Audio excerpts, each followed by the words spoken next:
175 in the middle. Vogelsang open from under the gun. Has flopped top pair. If I check, how much you will bet? Yeah, it does increase sizing a bit.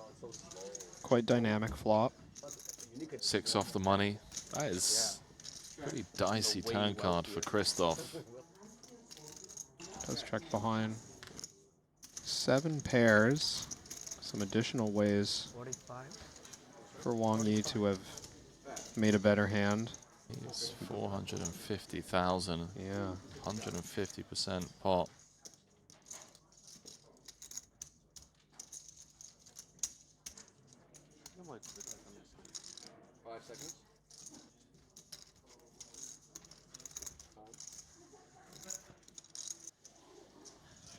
He's going to look on over Wang Ye's way, see if he can pick up on anything. I think the bluffs, if they're here, are pretty straightforward to spot.